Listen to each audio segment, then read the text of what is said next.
PET apresenta Café com Química.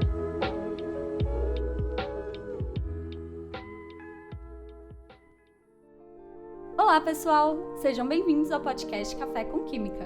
Eu sou Luísa Pedrosa, estudante de Engenharia Química e integrante do grupo PET Química IQ, UNB-MEC. E estou acompanhada hoje da também integrante Bruna Seguins, estudante de Química Tecnológica. Hoje teremos uma conversa sobre formação e carreira com a nossa convidada Mônica Rodrigues Félix, graduada em Engenharia Química pela Universidade de Brasília e que atuou como engenheira industrial na Brasal Refrigerantes. Seja bem-vinda, Mônica. Olá, me chamo Mônica e para mim é uma honra enorme ter sido convidada por vocês para a gente poder conversar aqui e eu poder contar minha experiência, né? Tanto para o pessoal aí que está no comecinho da faculdade ou já está se formando, ou eventualmente alguém que já tenha se formado, mas que vai ouvir esse episódio. Espero poder ajudar alguém com os relatos aqui de hoje. Muito legal. Nós vimos que você entrou no curso de Engenharia Química em 2015, na época em que o curso ainda era bem recente aqui, né, na Universidade de Brasília. A gente gostaria de saber um pouco sobre o que te fez escolher a Engenharia Química ainda quando era uma área pouco conhecida, né? Sim. Quando eu ingressei na universidade, foi na turma 7 de Engenharia Química. Hoje eu confesso que eu não sei qual turma que está. Acho que está talvez lá para 15, 20, ou não sei qual é o número da turma que está ingressando agora. Mas a que eu ingressei foi a turma número 7. Na época, falaram realmente que era um curso muito novo e até tive uma certa desaprovação da minha família. Eu com 2 irmãos mais velhos que estavam ingressando em medicina, né? Meus pais viam muito como a carreira deles já está encaminhada. O que a Mônica está querendo seguindo no campo da química ou, né, da engenharia, esse curso tão novo e o que eu ouvi muito dos meus pais era se você quiser trilhar esse caminho, se quiser seguir nessa carreira, você provavelmente vai sair de Brasília. E eu desde sempre falei, olha, não é meu interesse, eu quero cursar engenharia química, quero fazer algo na área da química, né, que permita que eu continue em Brasília, né, eu tenho um afeto, um apreço muito grande pela minha família e pelos meus amigos daqui. Então, na época, o que me levou a escolher a área da química e propriamente a engenharia química foi minha experiência no ensino médio. Eu tive uma professora que realmente foi minha inspiração, Joana de Paoli. Ela me inspirou muito. Para mim, eu acho que o amor dela pela área da química, nas aulas dela, nos comentários, nas postagens dela, tudo isso, na interação que eu tive também de uma verdadeira amizade com ela, tudo isso eu via a paixão dela pela química. Então aquilo me abrilhantou os olhos. E então, eu tendo ela como minha musa inspiradora,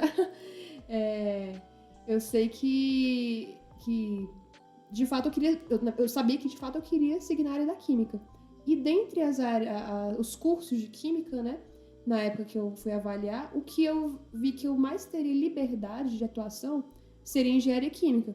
Então, na época, eu olhava lá, química, licenciatura, bacharel, tecnológica ou engenharia química, que era esse curso novo. Então, dos 4, eu vi que o que eu mais teria liberdade de atuação dentro do que eu queria, né, seria a engenharia química. Então, nesse sentido, eu já optei por seguir nesse curso. E para mim foi de grande alegria quando eu vi que já terminei o ensino médio e já passei direto pelo PAS. Para mim, eu não tive esse tempo assim de ter que estudar mais, ou então me esforçar um pouco de tempo a mais, foi realmente já interligado. Como a gente estava falando, né? Era um curso muito novo. Você sente que você realmente entendia o que era o curso ou você realmente descobriu o que o curso fazia ao longo do curso? Que é uma coisa bem comum, né? Que a gente vê acontecendo, que as pessoas entram na engenharia química sem saber exatamente o que é essa área. Exatamente. Eu não sabia particularmente o que eu ia ver neste curso. Eu sabia que química, né, era o que iria permear, assim, a base do curso, assim, eu esperava, e o que eu tinha de noção era o que eu pesquisava na internet. Só que como não tinha assim, inclusive não tinha nenhuma turma formada de engenharia química, então o que eu pesquisava era engenheiro químico vai trabalhar talvez em plataforma de petróleo, ou vai trabalhar com reatores, assim, então eu via muito muitas descrições na internet que não condiziam com a realidade de um profissional que vai trabalhar em Brasília, né? Pelo menos que eu almejava, né? Assim, trabalhar em Brasília. Poxa, aqui não tem plataforma de petróleo. Poxa, não... Então, eu até... eu via também, ao longo do curso, vários colegas meus estudando para passar, por exemplo, na Petrobras, e não era um desejo meu, porque eu não queria sair daqui, não quero sair daqui, no caso, né? Pra ir trabalhar fora. E respeito muito quem tem quem almeja fazer isso e realmente construir a carreira fora, mas não era um desejo meu. Então eu fui construindo essa noção, tendo a visão real ao longo do curso. Até porque também tem muitas matérias, muitas das tecnologias que a gente vê, né? Que, por exemplo, veteranos meus viram algumas tecnologias e eu não. Uns veteranos meus viram tecnologia de alimentos, tecnologia da água, outros já viram algo mais voltado para separadores ou para o petróleo. Eu tive também uma matéria só de petróleo. Então, o curso foi se moldando também juntamente com nós estudantes, né? No começo, lá pegando as primeiras turmas, eles tiveram muita coisa que eu, por exemplo, vou falar das segundas turmas, não tive. E eu tive muitas coisas, muitas matérias, muitas disciplinas que as turmas de hoje não estão tendo. Então, o curso, eu vejo que ele foi se modelando, ele vem se modelando também, juntamente com os estudantes. Sim, com certeza. O curso mudou bastante aí ao longo dos anos, né? Até chegar onde estamos. Provavelmente ainda irá mudar muito depois que eu mesmo me formar, né? Então, realmente, a gente tem essa variação aí ao longo dos semestres que vão se passando. E a gente viu que durante seu período na universidade, você realizou atividades no Laboratório de Catálise do Instituto de Química, né, aqui na UNB, e foi integrante do comitê diretivo do AICH, né, o American Institute of Chemical Engineering. Depois de formada, como você acha que essas experiências acadêmicas influenciaram na sua carreira, né, ao entrar aí no mercado de trabalho? Eu vou até puxar a aba temporal um pouquinho para antes. Não foi nem depois de formada que eu vi créditos e méritos dessas experiências, foi até mesmo antes. Quando eu fui aprovada, na verdade, nessa empresa, que a gente aqui fala Brasal Refrigerantes, mas a maioria das pessoas conhece por Coca-Cola. Eu trabalho na Coca-Cola, eu trabalho lá, estagiária na Coca-Cola, então, de fato, quando eu entrei lá na Coca-Cola, ou, como preferir, na Brasal Refrigerantes, esse tópico do meu currículo foi algo que abrilhantou muito os olhos dos recrutadores. Tanto a minha experiência com o laboratório de catálise, quanto sendo membro do comitê diretivo do AICH.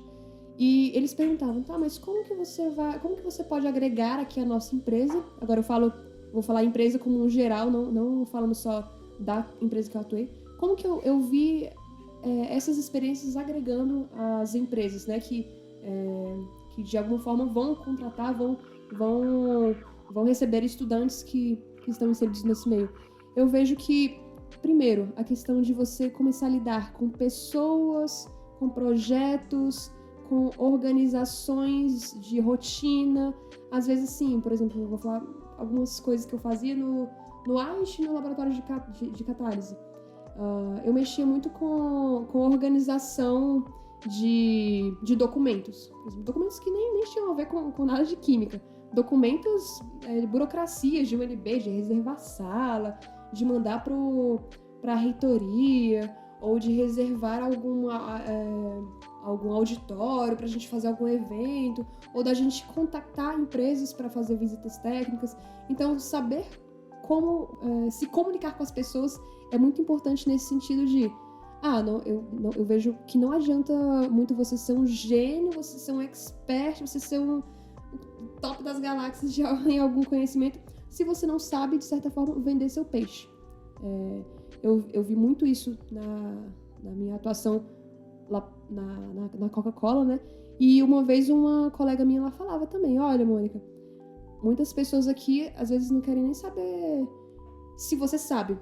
Se você está aqui é porque você sabe, mas você tem que mostrar como pegar toda essa sua bagagem que você tem de química, de engenharia química, toda essa bagagem que você trouxe, está trazendo da faculdade, e colocar aqui na vida real. Então, no AISH e no laboratório de catálise, eu fazia muito isso. Eu pegava, saía um pouco das teorias, né, de disciplinas que a gente já tinha na época, e colocava na prática. No laboratório de catálise, eu tinha uma bolsa, né, então, eu participava de rotinas lá, organizar catálogos, lavar vidrarias, fazer a parte organizacional do laboratório. Isso muito eu vi na minha jornada profissional também, lá nas empresas que eu trabalhei, né? Que eu atuei. Então, é mais isso, de pegar a teoria que a gente vê, né? Forte aqui no UNB e colocar no dia a dia, na prática. Entendi. A gente sabe, né, que a engenharia química é um curso relativamente novo. Muitas empresas não sabem exatamente as capacidades, né, o potencial de um engenheiro químico, de ter um engenheiro químico em suas empresas.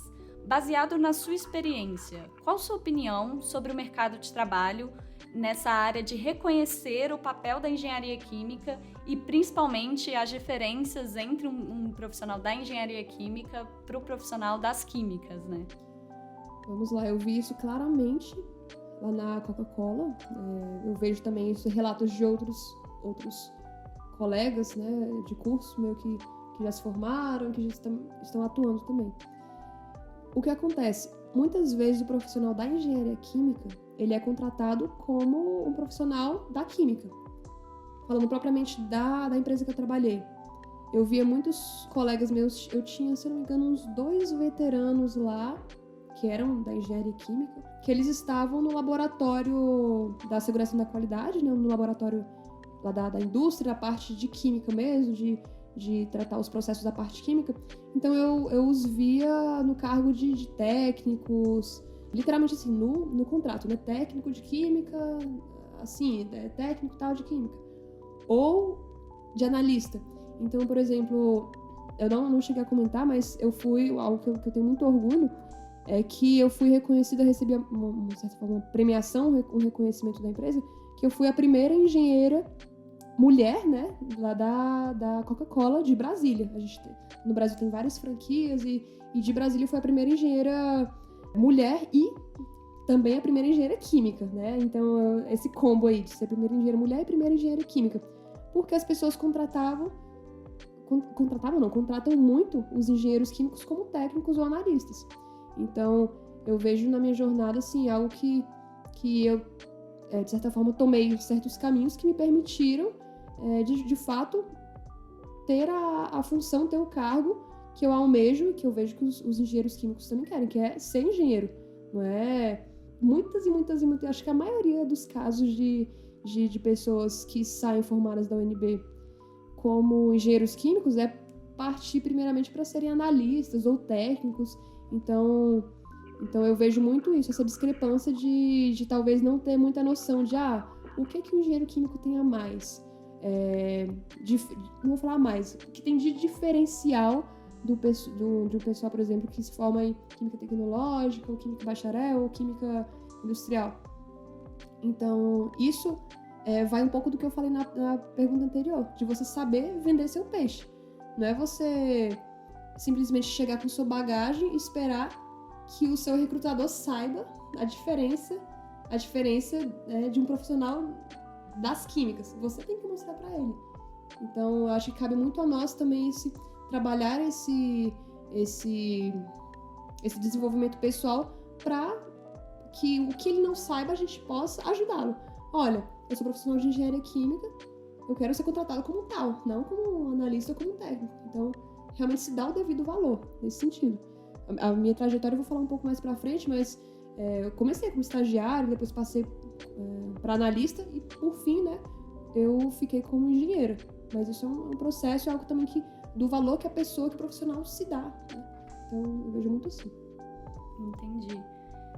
Em qual momento da graduação que você começou a trabalhar, né? Que você fez aí o seu primeiro estágio? Você estava em que semestre, mais ou menos? Então, eu entrei no final do 4º semestre, no início do 5º, né? Aqui, todo o processo de entrevistas, toda a parte burocrática de contratação. Então, foi nesse final do 4º semestre, início do 5º semestre. Você achou que esse foi o momento certo para ter se inserido nesse mercado de trabalho? Se você acha que Poderia ter sido antes ou talvez até um pouco depois ter ido atrás desse estágio, se você acha que foi o momento certo para entrar nesse mercado de trabalho. Eu acredito, hoje, olhando para trás, eu vejo que foi no momento ideal, momento mais perfeito que esse, eu não vejo. Porque antes disso, antes de entrar de fato como estagiária na empresa que eu atuei, de passar nesse processo seletivo, eu atuei internamente aqui na UNB. Eu fui bolsista, né, no laboratório de catálise e atuei no AIST também. Então, eu tinha a rotina de uma estudante de engenharia química e, além disso, eu atuava como bolsista de um laboratório e no comitê diretivo do AIST. Teve um momento que eu escolhi ficar só em um, sair do outro, enfim. Mas,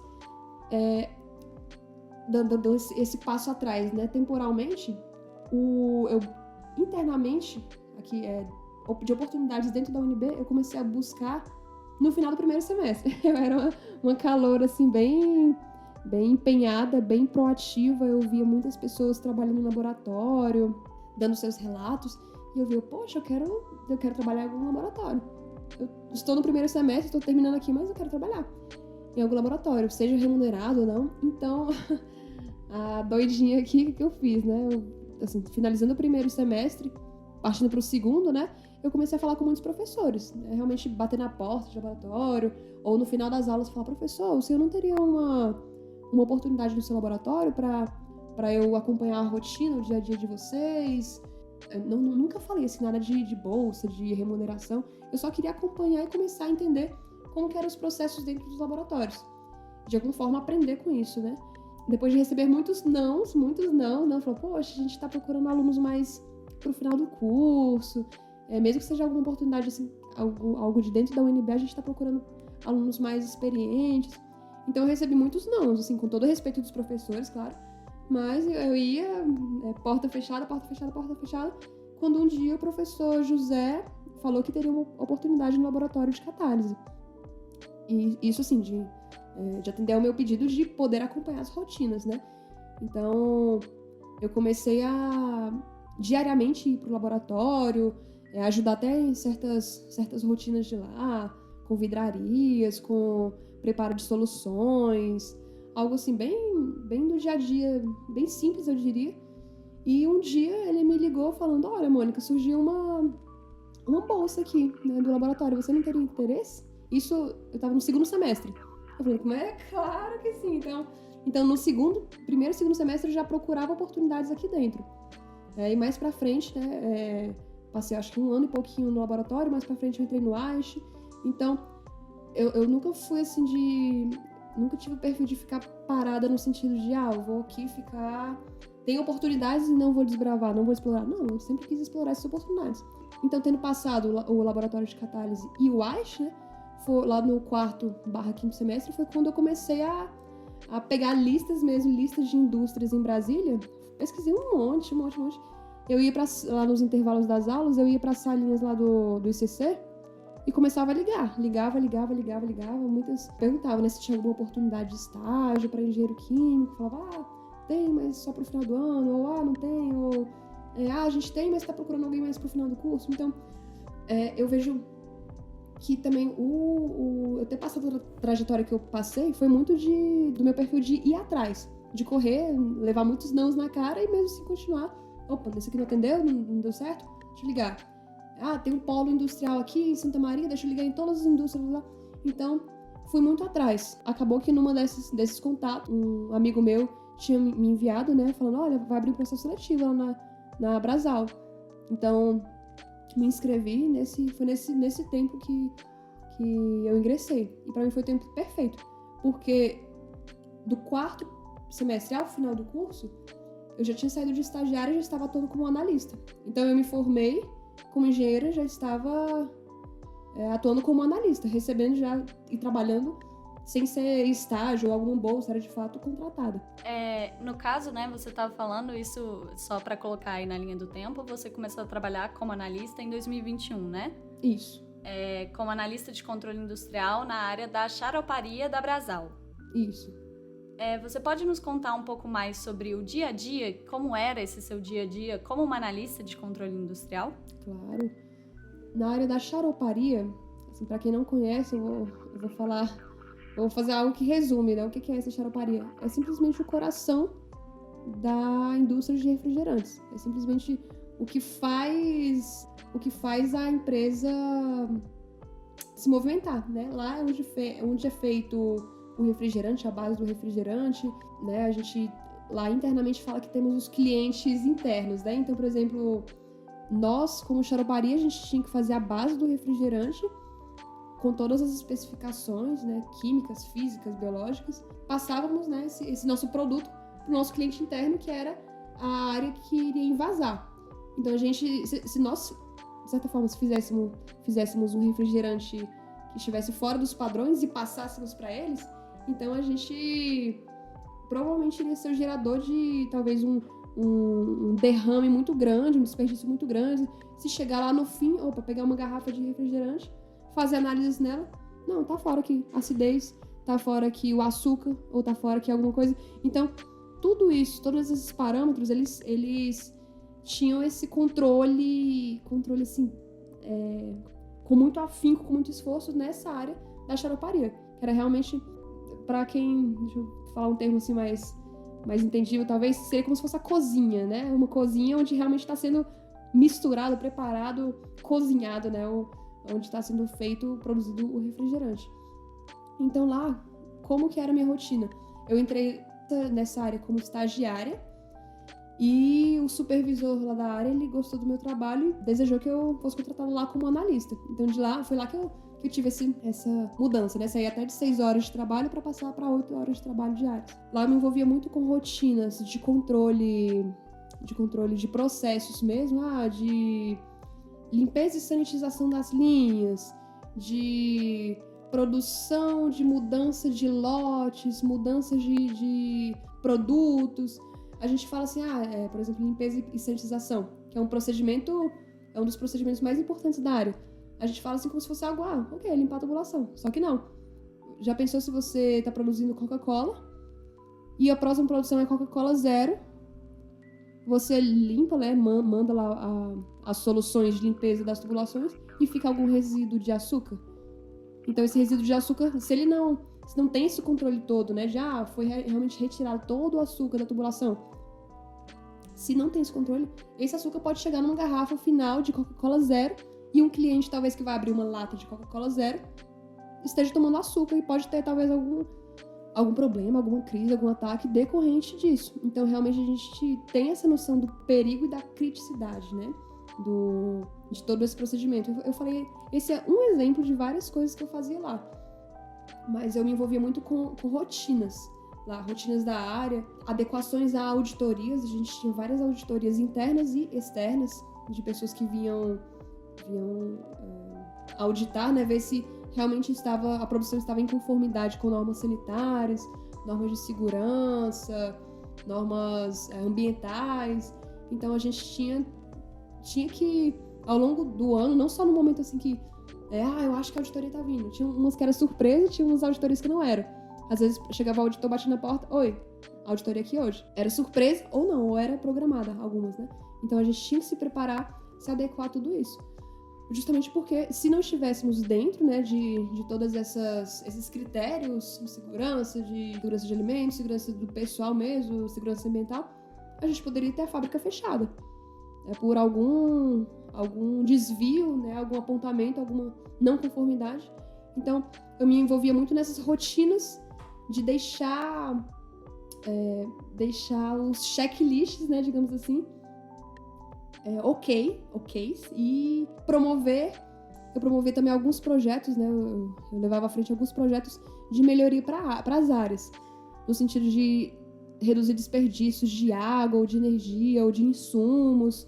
Eu me envolvi lá com um projeto de, por exemplo, a gente pegar o açúcar que usa nos refrigerantes, em vez de diluir ele para entrar no açúcar, diluir com água quente, a gente fazer uma diluição mecânica, usando água ambiente. Então a gente não teria que usar os trocadores de calor para aquecer essa água, para aquecer a água com açúcar. Só que para isso a gente teria, se sair da força térmica para partir para a força mecânica, por exemplo, a gente teria que investir em bombas mais potentes, investir em tubulações mais potentes, vedações, tudo. Então, tudo isso são coisas que eu via lá na xaroparia. Mais pra frente, eu acho que se eu tiver alguma oportunidade de falar da rotina do engenheiro, ela era diferente. Era totalmente contrário, na verdade. Não tinha rotina, era projeto atrás de projeto, e não tinha rotina. Na xaroparia, como analista, não. Eu tinha que seguir as rotinas, diariamente tinha os relatórios que tinha que entregar, e quando eu tinha tempo, eu trabalhava com algum projeto. Então, eu vejo que foi muito essa diferença. A gente vê, então, que essa área, na verdade, foi bem ampla, né? Você conseguiu fazer realmente muitos trabalhos diferentes, aprender muitas coisas diferentes.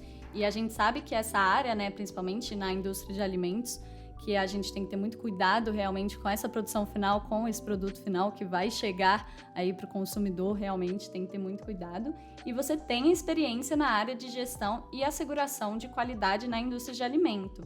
Eu queria saber quais matérias da graduação você sentiu que foram mais úteis, mais importantes na sua carreira. E quais foram as aplicações da química, né, na sua área de trabalho. Na asseguração da qualidade, eu fui contratada também como estagiária. Esse programa que eu entrei na empresa foi um programa assim que eu não vou falar que foi sorte porque eu estaria me desmerecendo, mas foi um programa que aconteceu uma vez na empresa. O RH da empresa promoveu esse projeto de contratação de estagiários e depois, pelo que eu saiba, nunca mais fez isso. Como que era isso? A gente ia para alguma área como estagiário, ficava 6 meses, eu digo eu e os outros 2 estagiários que entramos. Cada um ficava em uma área, ficavam 6 meses, mais ou menos, 5 meses em uma área, e no final tínhamos que apresentar um projeto. E ao final desse tempo a gente ia para outra área, ficava mais um tempo, apresentar um projeto. Então nessa rotatividade. Então a asseguração da qualidade foi a primeira área que me recebeu nesse escopo, né? Nesse intuito de que eu apresentasse um projeto para alguma demanda da área. Então, a minha experiência lá começa com a própria apresentação da área em relação às demandas que eles tinham, e uma particular, que era tratamento estatístico de dados. Então, eu até passei um pouco de vergonha lá no primeiro dia, porque eu cheguei como engenheira química, né? Poxa, eu já tinha pego, sei lá, matérias de probabilidade estatística, algumas matérias financeiras, algumas matérias de tratamento de dados, mas a primeira pergunta que a coordenadora me fez foi: tá, você sabe o que é CPK? Aí eu falei: CPK? Não sei. Aí ela fez uma cara assim de abismada pra mim, né? Como assim você não sabe o que é CPK? Desculpa, eu não sei, mas deixa que eu vou pesquisar hoje e amanhã eu volto aqui sabendo o que é CPK. Sabendo que você precisar, né? E de fato, né? Fui atrás, pesquisei. E é um parâmetro do tratamento estatístico de processos. Então, a gente aqui, pelo menos na engenharia química, não lembro se nas químicas pega PE, né, probabilidade estatística. Então, lá a gente tem uma noção muito boa, né, de tratamento de dados, né, de aplicações estatísticas em processos, mas esse do CPK, esse de controle de fato estatístico de processos, é uma matéria que, se eu não me engano, é optativa. Eu sei que o que envolve tudo isso, né, que eles queriam que eu trabalhasse. Eu cheguei lá, nossa, toda feliz, tô com minha bagagem aqui de 5 semestres, né? O que eu posso agregar? E no primeiro dia ele já vem com uma pergunta de algo que eu não estudei, então é realmente algo que a gente também tem que se ir atrás, né? Tem que se modelar. Então nessa área da asseguração da qualidade, eu desenvolvi um projeto que envolvia esse tratamento estatístico de dados, no sentido de que todo processo tem variações. Todo processo, né? A gente estuda aqui muitas vezes processos ideais e depois de conhecer o ideal, você vai partindo, né, para as exceções. Então até tem equações aí nas matérias de físico-química, que primeiro você estuda a ideal, aí depois, com uma exceção, você acrescenta um termo, com outra exceção você acrescenta mais um termo, e com outra, então, você vai acrescentando várias exceções e para você realmente começar a conhecer a realidade. Então, lá na empresa que eu trabalhei, na fábrica de refrigerantes, não seria diferente. Todo o processo tem variações. O que eu comecei a acompanhar diariamente? Volumes de garrafas. É para a garrafa ter 2.000 ml, uma garrafa de refrigerante para ter 2.000 ml. A gente tinha uma curva, né, uma curva normal lá, de garrafas que tinham 2.001 ml, 2.002 ml, 2.000,75 ml. Então, a gente tinha essa, pra gente, empresa fabricante do refrigerante, pra gente é uma perda. E o contrário também acontecia. A garrafa que é pra ter 2.000 ml, às vezes tinha 1.999, 1.998. Então, aí já não era perda pra gente, era uma perda pro cliente. O cliente que tá comprando 2 litros de refrigerante quer ter 2 litros de refrigerante. Eu falo isso, esse controle não é muito assim de... não vou falar muito romantizado assim, não, a gente não quer deixar nem a gente perder, nem o cliente perder. Não, era algo que realmente a própria Coca-Cola, nível Brasil, nos auditava. Então, nós, sendo uma franquia que produzia Coca-Cola, a gente tinha pessoas da própria Coca-Cola que estavam nos auditando, pegando, por exemplo, garrafas nos mercados. Pega aqui sei lá, compra uma garrafa aqui no amarelinho, uma garrafa, uma lata, sei lá, seja o que for. Eles podem pegar uma garrafa qualquer e ir lá no laboratório deles medir. Opa, está nos limites aqui de volume, está nos limites... Eu falei volume, mas eu acompanhava vários parâmetros. Está no limite de acidez. Tem garrafas que... Tem lotes de refrigerantes que saíam com uma acidez muito alta ou muito baixa. Então, ou com açúcar também, o teor de açúcar, lá, o grau Brix que a gente acompanhava. Açúcar muito alto, muito baixo. Então, a gente tinha uma faixa aceitável para todos esses parâmetros. Justamente pelo que eu falei no começo dessa resposta, né? Que a gente não tem processo perfeito. Mas o que a gente tinha que ter esse controle muito acertado era que esses parâmetros todos estivessem dentro de uma margem. Que não causasse prejuízo nem para a gente, empresa, nem para o cliente. Então, na asseguração da qualidade, eu desenvolvi esse projeto. Então, isso envolvia rotinas também de como é uma fábrica que trabalha 24 horas por dia, né? Ela tem os turnos. Tem o pessoal que chega às 7 da manhã, sai às 7 da noite. Ou que chega às 7 da noite e sai às 7 da manhã, vira à noite. Então, é 24 horas rodando. Então, por vezes, eu tive que ir lá de madrugada, assim, 3 da manhã, 4 da manhã, meia-noite, para acompanhar processos que aconteciam de noite. Então, eu vejo muito isso também da versatilidade que a empresa exigia e que eu tinha também disponibilidade, né? Eu moro perto da fábrica. Então, é muito isso de acompanhar no chão de fábrica mesmo. Acompanhar, colocar a mão na massa. E no Laboratório de Asseguração da Qualidade foi esse projeto que eu apresentei. Lá, assim, tem as rotinas, né? Que eu não acabei me envolvendo, até porque também precisava, na época, assim, para fazer certas atividades de CRQ, ter realmente um registro, e eu realmente estava como estagiária, então eu não poderia, por exemplo, ir lá fazer uma análise a gente tem que pegar esse lote e descobrir qual que é a acidez dele. Lá tinha os técnicos que faziam essa análise, pegavam as amostras, faziam lá tudo.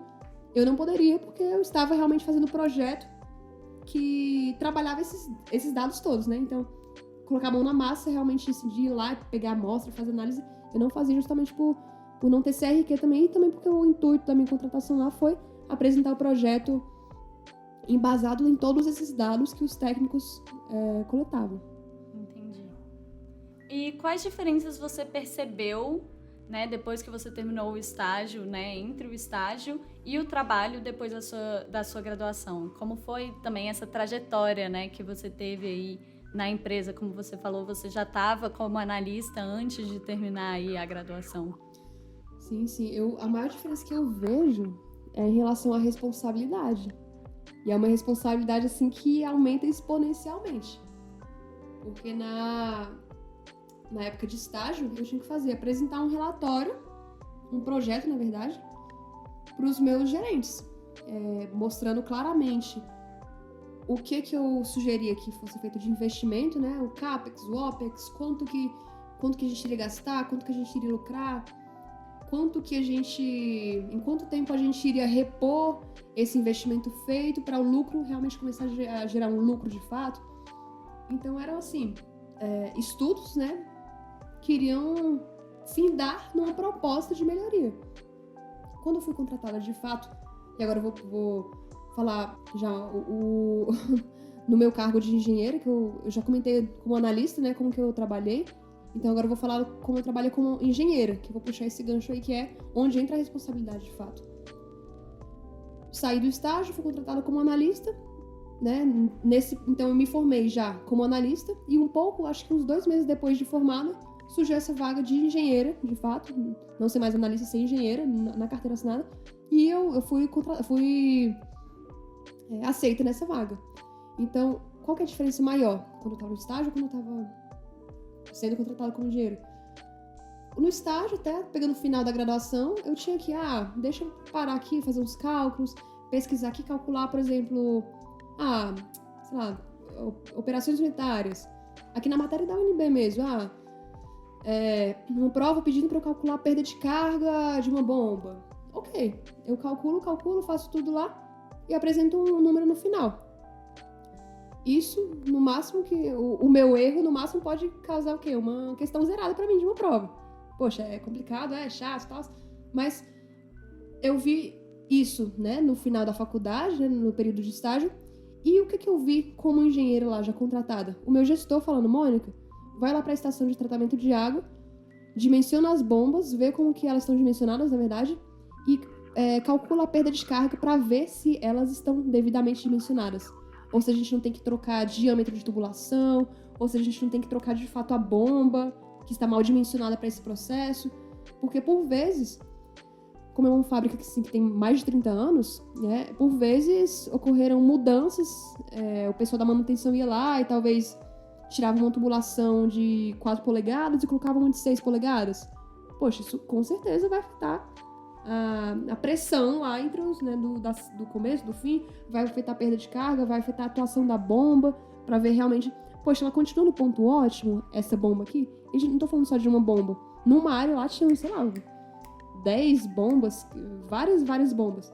Então, um trechozinho que alguém mudou pode afetar todo o esquema, toda a planta lá da área, né?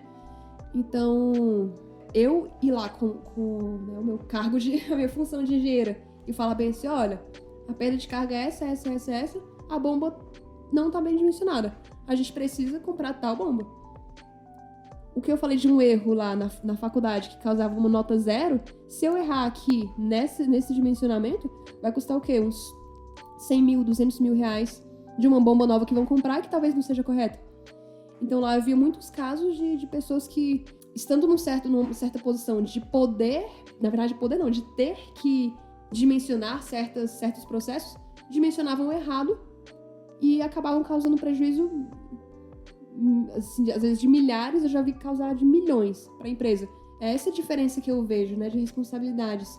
E também de algo que eu falei de você vender seu peixe. Eu falei isso algumas vezes nessa entrevista, de você mostrar realmente o que você está fazendo é importante. Uma colega minha uma vez falava, eu achei isso muito interessante, leva isso para a vida, que muitas vezes o gestor, né, quem te contrata, não quer saber se você sabe, poxa, ele sabe, nossa, a equação de Bernoulli toda, ele sabe ele sabe derivar, ele sabe integrar, ele sabe de tudo aqui. O gestor não quer saber disso. Ele quer saber se você sabe colocar o que você tem de bagagem em prática. Então, por vezes, eu vi algumas pessoas ingressando lá na empresa e deslizando um pouco no sentido de começar a apresentar muita teoria. E o gestor era o quê? Era um engenheiro ambiental, era um engenheiro de produção, ele não queria ver teoria no quadro. Ele queria que você pegasse e falasse, olha, vamos investir 500 mil aqui, esses 500 mil, eles vão dar um lucro de, não sei, 5 mil por mês. Então, depois de tantos meses, a gente já vai ter pago todo esse investimento que a gente fez e vai começar a ter lucro. E, além disso, a gente vai ter um benefício qualitativo em tal parâmetro. Eles querem ver isso. E o que essa minha colega falava, né? Mônica, muitas vezes eles se resume, né, o projeto à linguagem universal, que é o dinheiro, né? Quanto de dinheiro que você vai agregar para a empresa. Então, nesse sentido que eu vejo também a responsabilidade de você não só apresentar teorias e equações, mas realmente na prática o que você vai investir, o que você vai ganhar, quando você vai ter de volta. Entendi. A gente queria saber também quais foram as maiores dificuldades que você teve, né, trabalhando aí numa empresa, e quais conselhos você daria para os graduandos aí que em breve pretendem entrar nesse mercado de trabalho. Bom, a maior dificuldade que eu tive foi, já como engenheira industrial, foi a posição em que certas pessoas acima do meu cargo, né, realmente meus gestores, queriam que eu fizesse certos desvios de função. Então eu cheguei, minha formação de engenheira química, e meus gestores queriam que eu atuasse como engenheira eletricista, às vezes, ou queriam que eu atuasse como engenheira mecânica, ou queriam que eu Pra mim, assim, não vejo problema nenhum em eles cobrarem que eu aprenda algo dessas vertentes, mas para atuar como engenheira química. E não, muitas vezes o que eu vi foi, tá bom, você é engenheira química, mas agora eu quero que você vá ali no painel de alta tensão então eu falo isso assim, eu falo sorrindo, mas é pesado. Penso, uma vez eu já quase morri na fábrica e quase perdi membros, justamente por ser colocada em posições que eu não deveria estar. Do meu gestor falar, olha, acompanha tal procedimento ali, que envolve energia elétrica, que envolve isso. O que eu tive aqui de energia elétrica? Eu acho que é B, eletricidade básica. Não sei se ainda tem no curso, né? Acho que deve ter ainda. Mas é física 3, se eu não me engano. Então, assim, isso lá no começo da graduação. Então, eu me ver sendo, como fala, direcionada um pouco, às vezes, forçada para essas áreas, foi algo que me causou um prejuízo grande, até poderia ter custado minha vida de fato. Nesse dia que eu fui mexer com o painel lá, quase eu toquei num barramento lá, que eu não deveria tocar, claro, não toquei, porque eu estou viva aqui falando com vocês, mas eu sei que o rapaz do lado assim pegou minha mão, puxou de uma vez e falou, Mônica, se você encostasse ali, você ia morrer e eu também. Então eu ia morrer, o cara tava também brigou de fato, com uma seriedade, mas eu vejo o perigo, né, de você, como engenheiro químico, você ser colocado em certas posições que você não deve. Então, pra mim, isso foi uma dificuldade muito grande. Qual que é o conselho, né? É você saber até onde você pode atuar. O engenheiro químico, se pesquisar lá no Google, até se perguntar para os engenheiros, você vai ver que é um curso muito versátil. É algo que nem eu falei lá no início da entrevista.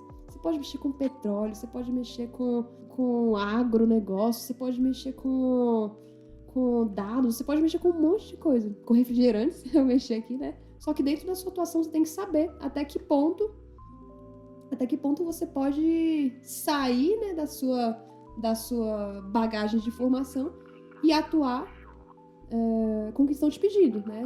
Tanto pela sua integridade física, profissional, né? Seria isso. É uma dica muito boa, realmente, né? É muito importante aí a gente saber quais são os limites também da nossa área, o que a gente realmente pode atuar.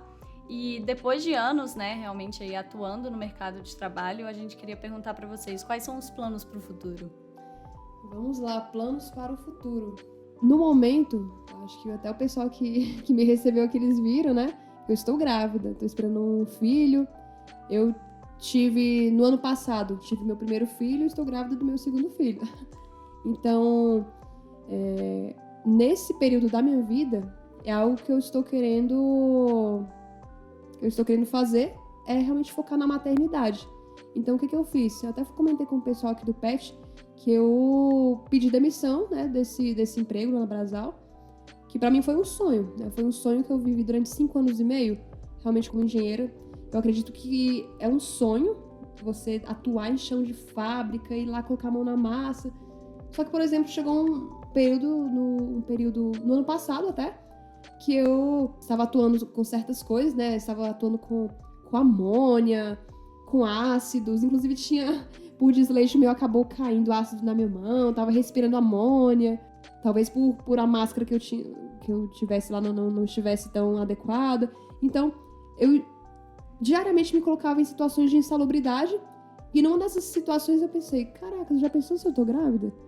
Aí eu pensei, não, deixa eu fazer um teste aqui. E na semana que eu estava realmente fazendo essas atividades, eu fiz o teste e vi que eu tava grávida. Então eu fiquei, caracas, eu que grávida respirando amônia. Que loucura. Então, isso que eu falo da gestação, da maternidade, super é um sonho meu, que eu tinha desde sempre, e que eu já pensava até antes de me formar. Até antes de entrar como estagiária na empresa, poxa, quando eu me tornar mãe, né, tudo acertado com meu marido, né, tudo alinhado, eu vou querer tirar um tempo pra me dedicar à maternidade. E é justamente isso que eu estou fazendo agora.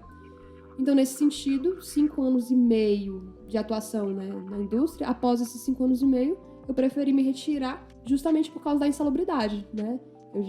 Que nem eu falei, uma vez eu já quase perdi a vida, às vezes, eu acho que umas 3, 4 vezes eu já quase perdi membros em bombas, né, nos rotores. Então, eu fico... Hoje, realmente, pra mim, não cabe uma carreira profissional que envolva insalubridade justamente por eu ter esse receio, né, de talvez um dia faltar de alguma forma aos meus filhos, seja por algum membro decepado ou, sei lá, até morrer. Então, hoje eu me retirei do mercado profissional, passando esse período, né, que pra mim é algo que foi super alinhado, super acertado com meu esposo.